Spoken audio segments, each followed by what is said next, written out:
Hey, welcome back to those who've seen my other videos. For the first time, welcome.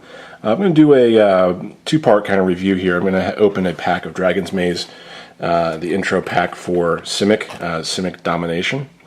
And then I've got a couple accessories here. This one's a Simic UltroPro side-loading deck box and some UltroPro blue non-glare Pro Matte card sleeves as well.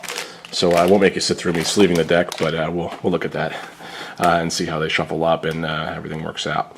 So just jumping around to the intro pack here. I have not looked at the deck list. The major card here on the top is foil. It has two booster packs in the back of the box here. And if you haven't heard me say it before, I like the packaging on these. Just the package design really ought to win some awards because it's kind of cool looking and almost stealthy in the way the edges are beveled here, and it's suitable to hang up on a display rack and everything. So Simic Domination. For the Simic, life is just raw material to mold into works of bizarre genius. With the Simic Domination deck, you'll take a host of hungry creatures and grow them into a titanic army of mutated might. On some of the previous ones here, I've seen them mention the, champion card, you'd say, here in the front, but no mention of it there. And let's just open this up.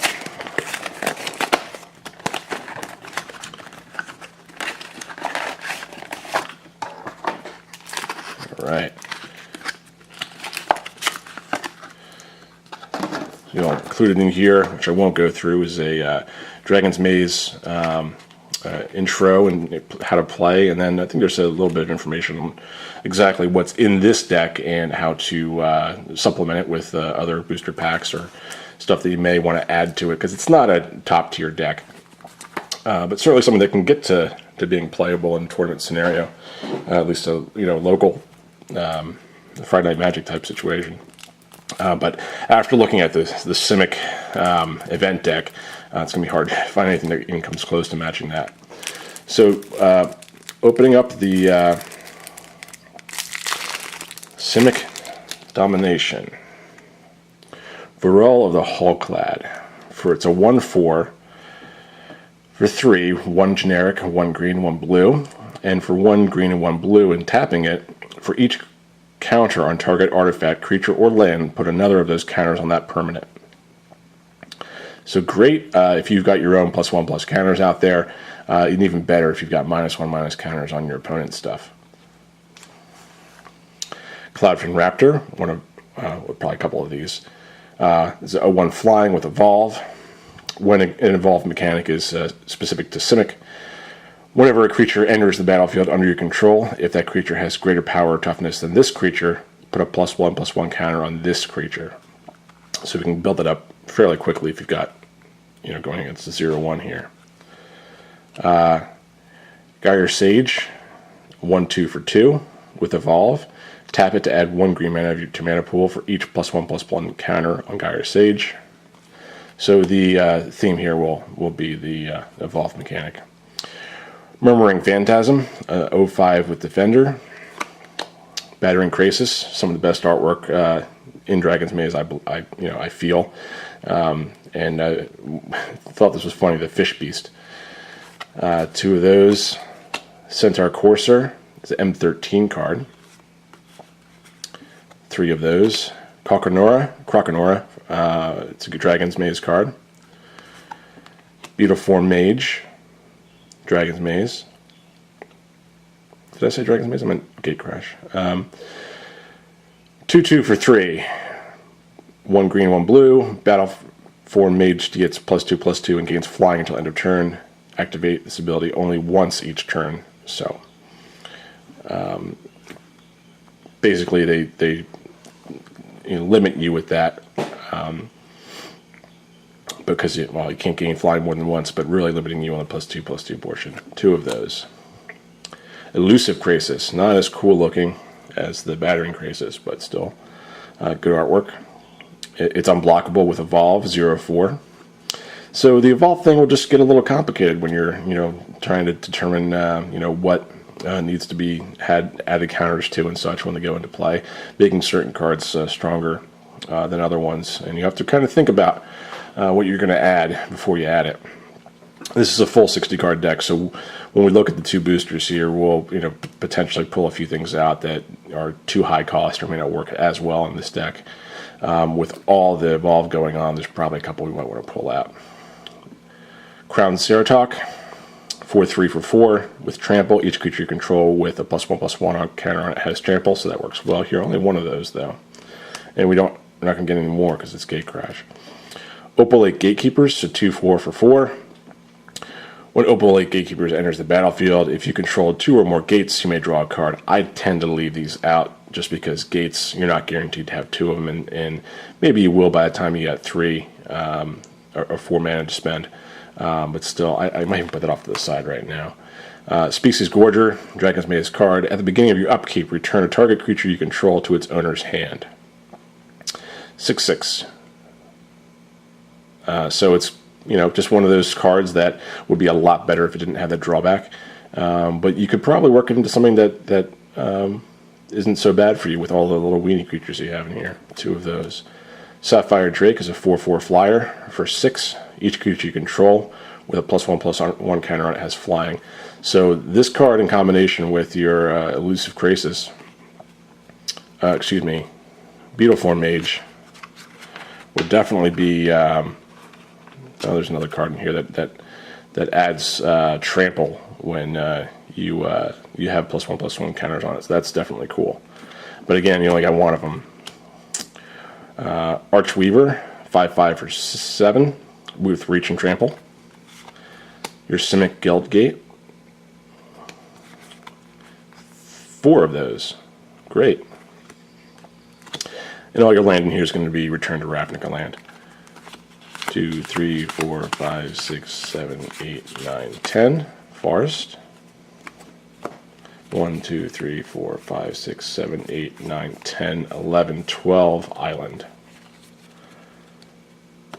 I haven't broken down the cost and everything before. I'm interested to know if it really follows the mold of the amount of land you're supposed to play, along with your all the common assume that you're supposed to have certain percentages in your deck of certain colors based on the total converted mana, not the converted mana cost, but the total per color you have in there and your casting cost.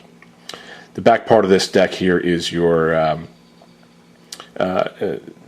instant sorceries, enchantments, your non-creature cards. Mutant's Prey for 1 green, target creature you control with a +1/+1 counter on it, fights target creature and opponent controls. I'm not a big fan of fight. I will leave those 2 off to the side right now. I'm probably not going to include those. Phyto Burst, really good card. Target creature gets +5/+5 until end of turn. So nice little sneak attack. Runner's Bane, each creature with power 3 or less. Enchant creature with power 3 or less. When a Runner's Bane enters the battlefield, tap enchanted creature. Enchanted creature doesn't untap during its controller's untap step. So essentially removal. And you have 2 of those. Your Simic Cluestone, 2 of those.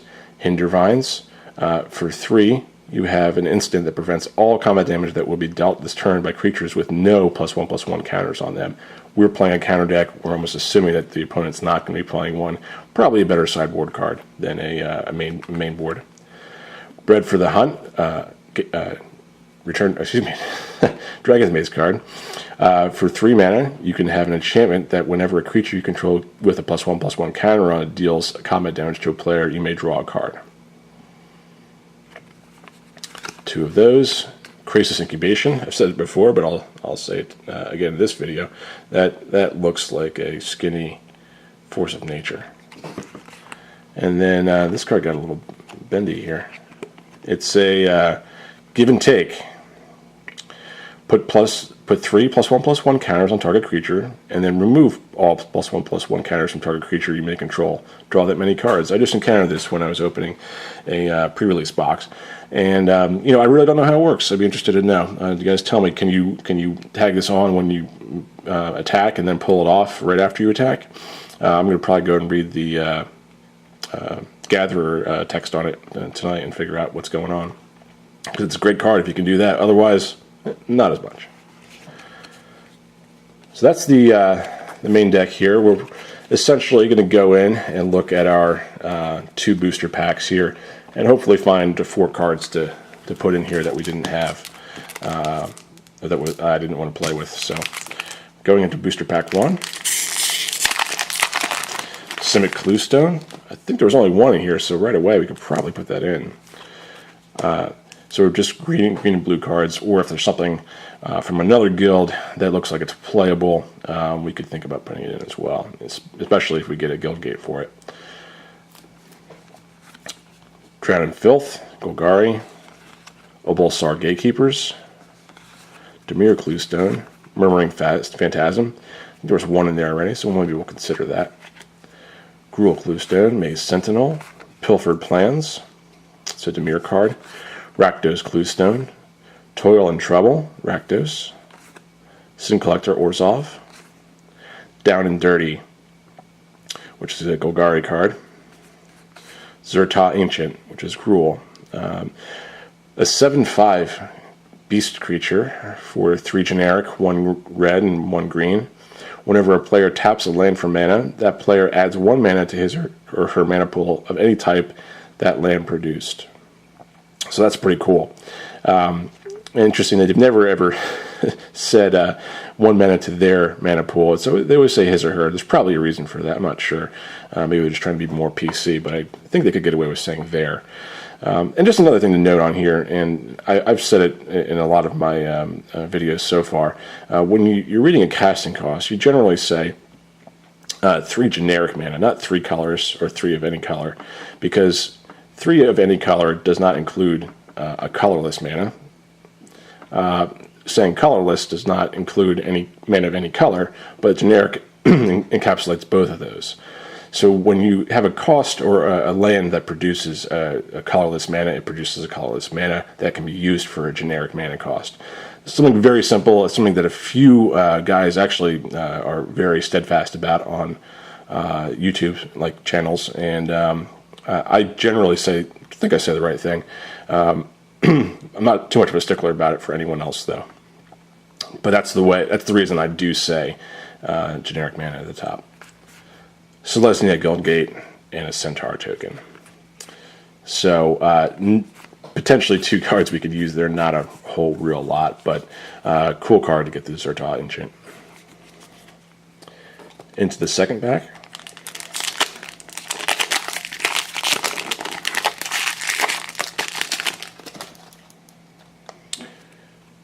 Riot Piker, Boros Cluestone, Rakdos Drake, Runner's Bane. We have 1 in there already. Yeah, we do. So we can go ahead and potentially add that 1 back in. Viashino First Blade. Boros card. Wake the Reflections, all for the guilds. Battering Krasis. Great card, and I'll add it. So we have 4 right now. Hopefully, hopefully we get a great card here, but to make up for the Cluestone there. But we could have enough to go here and just add them right into the deck. Morgue Burst. Rakdos, Maze Sentinel, Trostani Summoner, Selesnya card. Protect and Serve. This is a Azorius card. Bred for the Hunt, another Simic, so that can probably go in. And then a Selesnya Orzhov hybrid, not hybrid, but a fuse card. Ready and Willing. Ready for 1 generic, 1 green, 1 white. Creatures you control are indestructible this turn. Untap each creature you control. That's pretty cool. Willing for 1 generic, 1 white, and 1 black. Creatures you control gain Death Touch and Lifelink until end of turn. So well thought out. This could work in a lot of situations. Selesnya Guildgate and a Worm token. I guess you'd use that with your Advent of the Worm if you had one. That's neat. So yeah, we've got 5 cards we can add here. I'm going to take out the Cluestone. I'm not the biggest fan of them, and maybe even I don't know, because there's so many one-off cards in here, and you already have 1 Cluestone. I don't even know what so we have 2 in here. So we have 2 already. I feel bad about pulling out 1, so we don't have 3. and then your mana base. So yeah, I'm going to go ahead and sleeve these up, and you get my review for the Pro Mat sleeves in a minute. All right, while I was sleeving these up, I figured you guys would probably benefit from just seeing me sleeve up the last 10 here. One thing I will note is that they are sitting very well. They're not sliding all over the place, just right out of the pack. So that's kind of nice. You're not having to worry about chasing down cards or, you know, pushing them down to make them stay in place. Now these are double packed, so when you open the bottom, you also have to spin around and open up another small pack, which is nice. It means they're, I guess, double protected against anything that might be damaging to the sleeves when they're shipped. You will notice they have a kind of a matte finish to them. Some people say they look murky. I've never thought that. I thought they're pretty clear enough to look through. You can see all the text and everything. It's not like you have to press down on it to read anything. And yeah, backs are almost completely opaque. I think if you look pretty hard, you might be able to see the oval there. So just going to sleeve up the last 10 here. And they do fit pretty snugly in here. Now, if you have the Pro fits and want a double sleeve, I don't know anyone's done that before with the Pro Mat, or maybe I've seen a few videos, but they tend to get kind of bulky. And unless you're playing with people that spill a lot, you don't really need to double sleeve. They do go in there nice and tight. The consistency here on these is it does feel pretty thin, but once they are sleeved up, they do seem to hold pretty well, and not a whole lot of bubbling or warping going on there, just a little bit. And I've played everything from UltroPro to Deck Prot and KMC. These I tend to go back to just for cost benefit ratio. Dragons, what the hell do you call them? Dragon Shield. I've also got some of those as well. Cards don't move around much once they're already in there, so that's good. So what I'll do, just as part of this video too, is do a quick pile shuffle and sleeve shuffle here, and pull out a test draw as well. So looking good. I mean, no major damage to any of these, and that's kind of the thing that sucks when you open up one of these packs and you've got one's all crinkled up or doesn't look too good, and someone might call you out for having a marked card. But these are pretty good all the way through. Last card here. All right, that wasn't too bad, was it? All right, so not too terribly thick. Sits fairly well. You can see them you can gain a little airflow in there. And then let's just pile shuffle these out.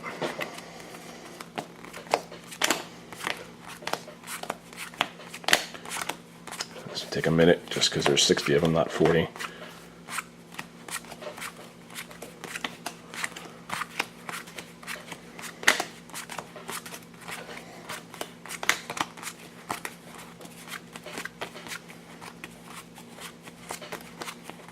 And the reason you do pile shuffle, and it's not sufficient for a complete shuffle, it's just enough to separate any large batches of land that you might have in there, like pulling it out of a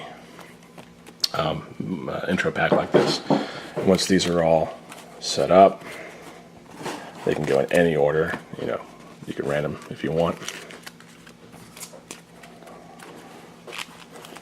Some guys say there's a rhyme or reason going in crossways or in straight in the circle, but one thing I will note that when I'm picking these up, when I feel the tops, they feel awfully thin against the top of the card there, so you'll probably want to watch out for when you're doing your sleeve shuffle not to hit it from the direction obviously where the openings are. So these will just go in right here.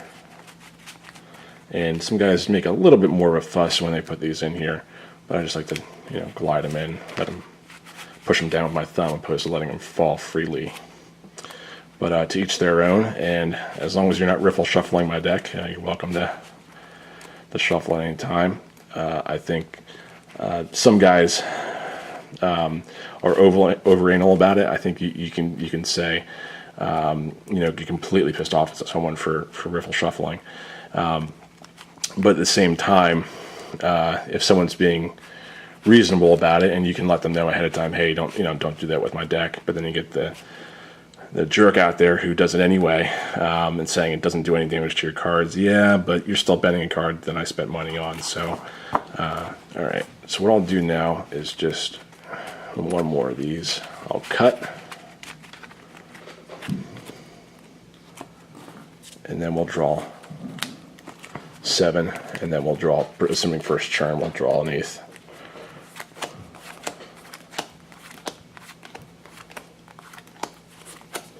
Alright, so opening hand, we've got Croconora, Beetle Form Mage, Phyto Burst, Species Gorger. This is looking like it's going to be a, yeah, that's a mulligan right there. So yeah, 0 land. Your first draw was a forest, but even that, you're going to want to have 2 or 3 in here. So go ahead and throw these back in here. Let's do a light shuffle this time. And then overhand as well. Alright, now let's see what we get. 6.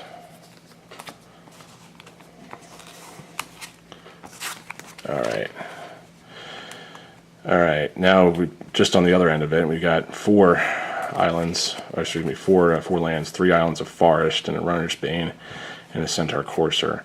This isn't terrible. I'm not going to throw this back again, because you're building up, and you've got a couple things here that you're going to be able to play in turn 3, hoping that you get a decent draw here. Yeah, nothing terribly great here. So, if you're completely against mulliganing down to 5, then I'd stay where you were. But even looking at this, hey, maybe you just, because what are you going to do if you get 5? You're going to have 2 cards and 3 lands. But yeah, I might keep it and just take the loss and learn more about my opponent. So one more thing here. I'm going to open up the deck box that I mentioned earlier. Oh, there was scissors, huh? Alright. Now, I don't know what the cutoff was, but some of these have the divider in it, some of them don't. This one sounds like it does. These are always pretty firm on here, although I'm always worried about tearing off the Velcro. And actually, you see, that's kind of coming off already, so I'm going to hold it when I pull it. And even then, it still kind of came off. So those are never, as sturdy as I'd like them to be on these side loaders. A little divider there for your sideboard, which we don't have. So, yeah, let's just pop these right in here. Yeah, good fit. You can probably squeeze another 15 in there. Alright, that'll seal that up, and maybe I'll play test it again. Not too great off the bat. So thanks for watching. Please like, comment, subscribe. I'll answer any questions I can, and maybe you have a few corrections for me. I don't mind. Thanks for watching.